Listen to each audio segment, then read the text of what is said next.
الفصل الثاني عن عبادة بن الصامت رضي الله تعالى عنه قال قال رسول الله صلى الله عليه وسلم ان اول ما خلق الله القلم، اول وہ مخلوق جس کو اللہ نے پیدا فرمائی ہے وہ قلم ہے. فقال له اکتب، قلم کو کہا لکھو. قال ما اکتب، قلم نے کہا کیا لکھو. قال اللہ نے فرمایا اکتب القدر، اجمالی نقشہ کائنات کا لکھو. وکتب ما ہوا کان، تو قلم نے لکھا ماضی، وما ہوا کائن اور مستقبل الی الابد. اول ما خلق اللہ القلم، اول مخلوق جس کو اللہ نے بنائی ہے وہ قلم. اس سے معلوم ہوا کہ مخلوقات میں سب سے اول مخلوق کیا ہے؟ مگر دوسری حدیث میں ہے اول ما خلق اللہ العرش، کہ سب سے پہلی مخلوق جو اللہ نے بنائی ہے وہ کیا ہے؟ عرش. تیسری حدیث میں ہے اول ما خلق اللہ العقل، کہ مخلوق میں اول مخلوق جو اللہ نے بنائی ہے وہ عقل. چوتھی حدیث میں ہے اول ما خلق اللہ نوری، کہ اللہ نے سب سے پہلے میرے اسلام کو اور سنت کو پیدا کیا. اب ان روایات میں تعارض ہے،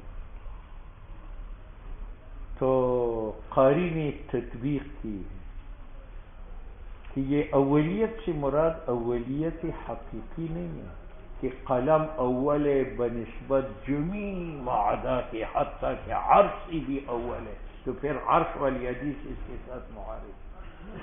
یہ اولیت حقیقی نہیں ہے کہ قلم اول بنسبت جمیع کائنات میں، اور جمیع کائنات میں عرش بھی ہے، تو پھر عرش والی حدیث اس کے ساتھ معارض.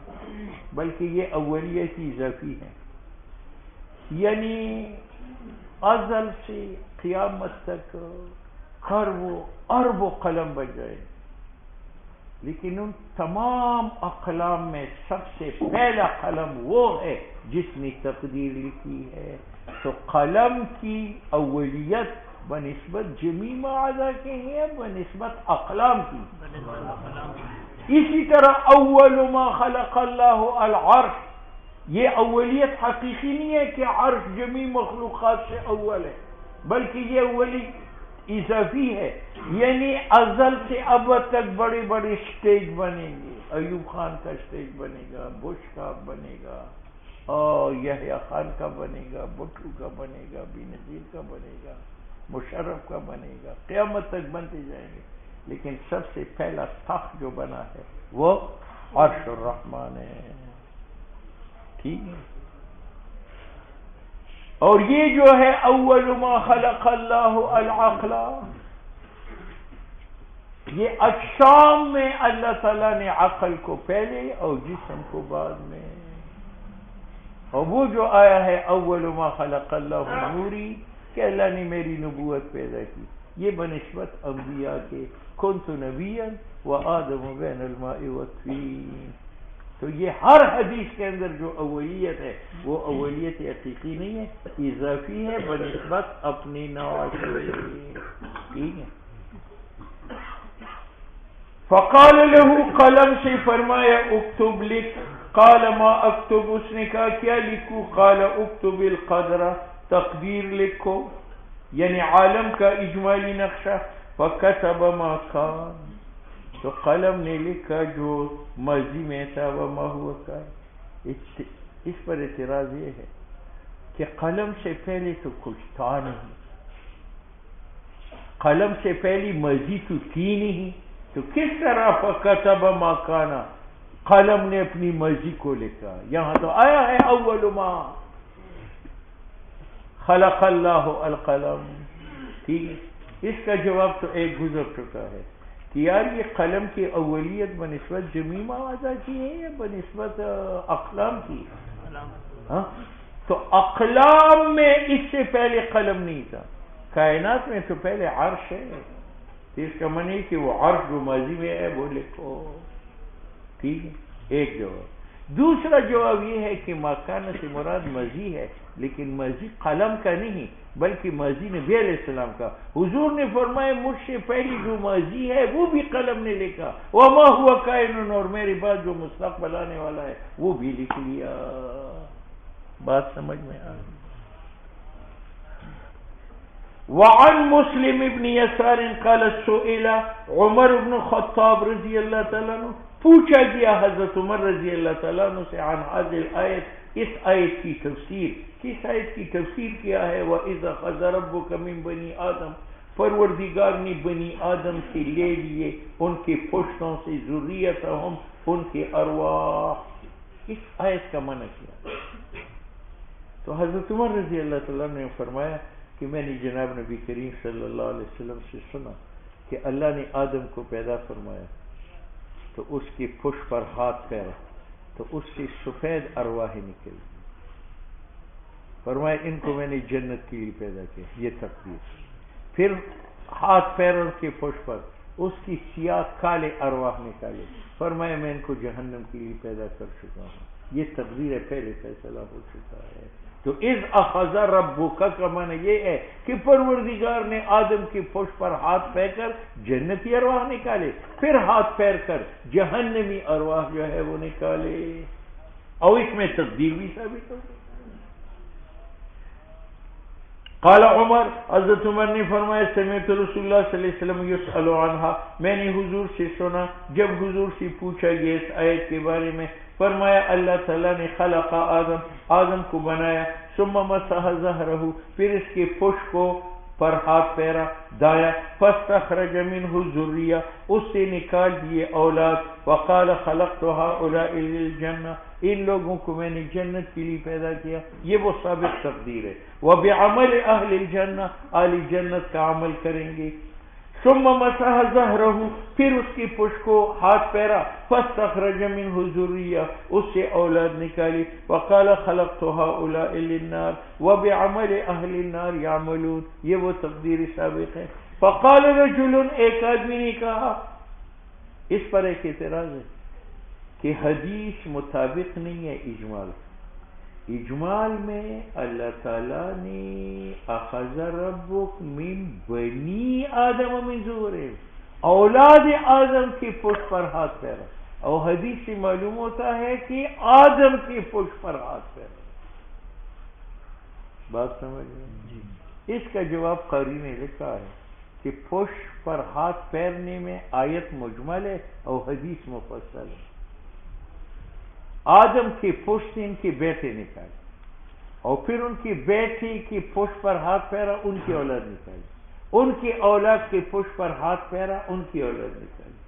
پھر بگاڑا کے والد کی پشت پر ہاتھ پھیرا، اس کی روح نکالی.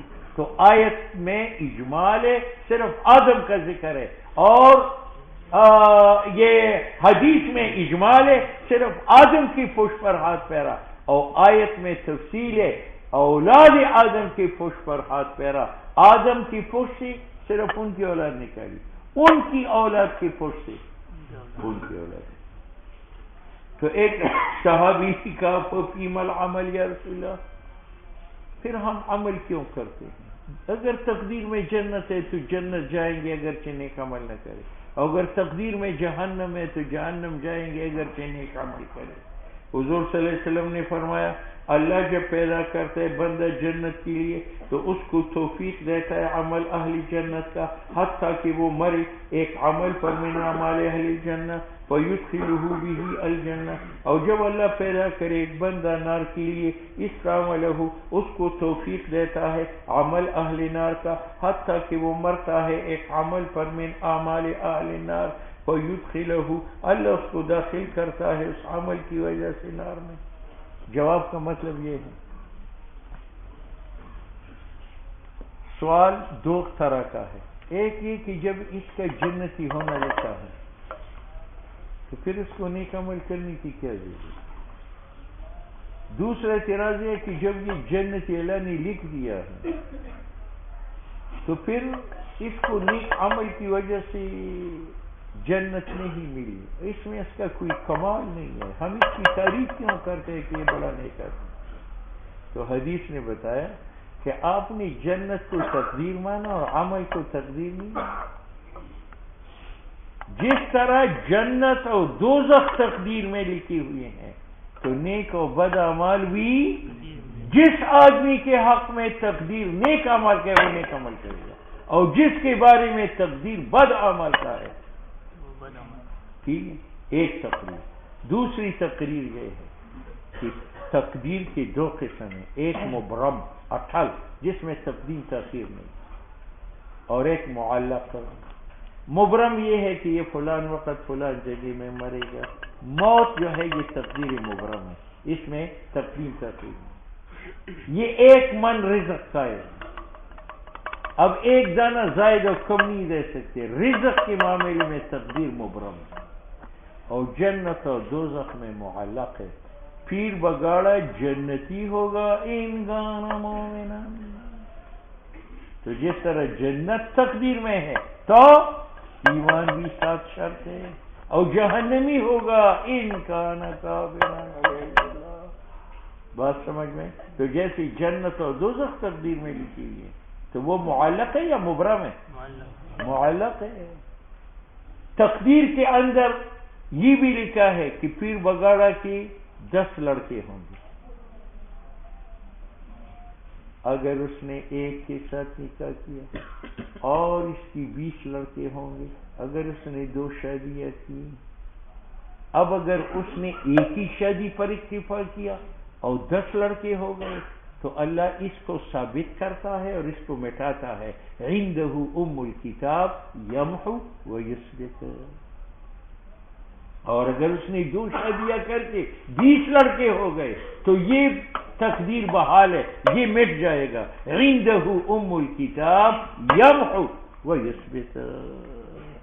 بات سمجھ میں آ گئی؟ تو جنت اور دوزخ کی تقدیر معلق اعمال ہے. اگر اعمال نہیں کیے تو جنتی، اعمال بد کیے اب اعمال کرنے کی ضرورت پڑ گئی. عن عبداللہ ابن عمر قال خرج رسول اللہ صلی اللہ علیہ وسلم، نبی علیہ الصلوۃ والسلام نکلے. وفی یدہ کتابان، اور حضور کے ہاتھ میں 2 کتابیں تھیں. یہ کتابیں یا حصیے تھے